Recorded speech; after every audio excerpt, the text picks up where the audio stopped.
कपे चाहा दी पद कथा ये जो उक्ति अच्छी यार मर्म बुझा आमको तार गभीरतार पशिया पड़ो तार गभीर पशिया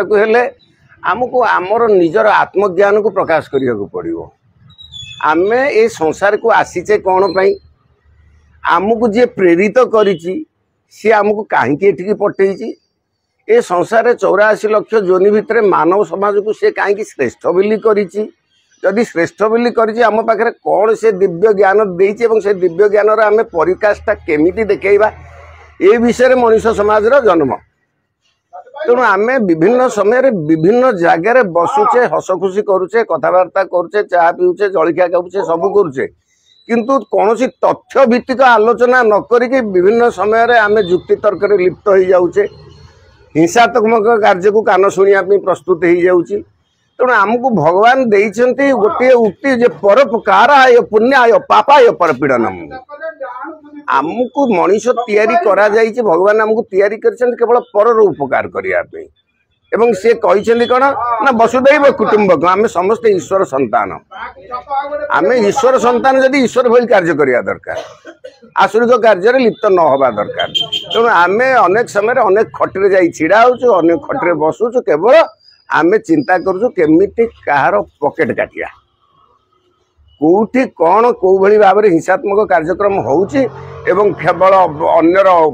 समालोचना करा जाउछि से पर निंदा करा जाउछि सेतिरे आमे संपृक्त ही रहउछे किंतु सेटा आदौ ग्रहणीय नुहे आमर ग्रहणीय जहा आमे होछि देव संतान आमे जोउटी छिड़ा हबा जोउटी बसिया ईश्वर विषय चिंता करा जिवो ईश्वर विषय आलोचना करा जिवो मनीष समाज प्रति आमर कर्तव्य कौन आम हाथ को भगवान जो आमको जो सुंदर हाथटे देइछन्ति हाथ केमती परोपकार कार्यक्रम रे लागिवो आमे केमती समाज सेवार निजको सामिल करि परिबा एइथिपई आमको भगवान सृष्टि करछन्ति आमर जन्म सेइथिपई तेणु मु एथरे समस्त को अनुरोध करी आसंतु आमे समस्ते सकाळु संध्या पर्यंत आरंभरू शेष पर्यंत सूर्य उदयरू अस्त पर्यंत समस्ते मांगलिक कार्यक्रम रे अंशग्रहण करिबा समस्त भल चिंता करिबा जय जगन्नाथ जय जगन्नाथ जय जगन्नाथ आज भल दिन अक्षय तृतीया रे आमे जो अनंतार आज शुभ पड़ुची दिया जाउची से अवसर रे जो कपे चा दीपद कथा सुंदर जिनस एटा ए प्रयासटा भल प्रयास एटा निश्चित भाव में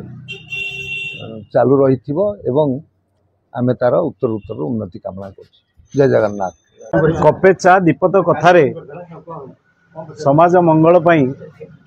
आमे कौन करिपरिबा जो आमर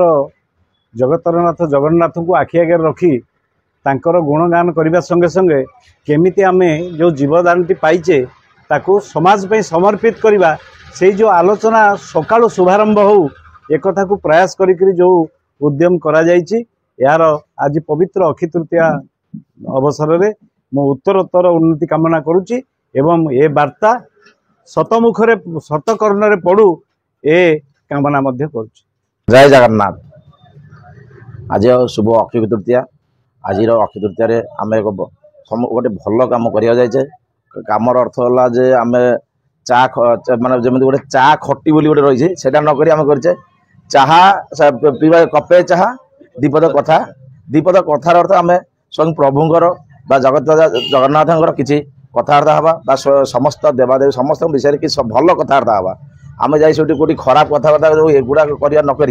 समस्त भल कथबार्ता हेल्ले आमठू शुणी आउ 4 जन 5 जन आउ कि से भल कथा हम समस्त डिस्कस करेंगे तो या द्वारा समस्त मंगल हम और समस्त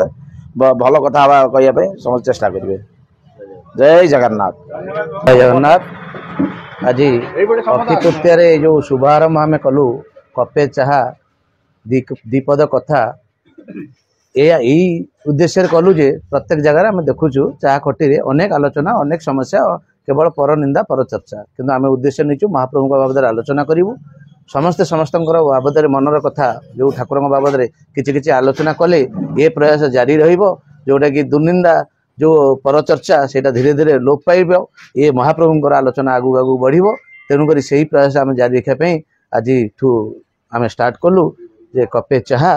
दुईपद कथा जय जगन्नाथ प्रणाम जय जगन्नाथ महाप्रभु जगन्नाथ कृपा समस्त कल्याण हो आज ये अक्षय तृतीया अवसर रे बहुत पुण्य दिन आज जेकोसी जिनस आरंभ करेंगे आरंभ करिया कथा किसी तिथि न थाए आपण व्रत करें किसी तिथि न थाए बाहाघर भी करें घर प्रतिष्ठा करें तेणु गोटे पुण्यर दिन तेणु से अवसर रे आज जो कार्यक्रम कपे चा द्विपद कथा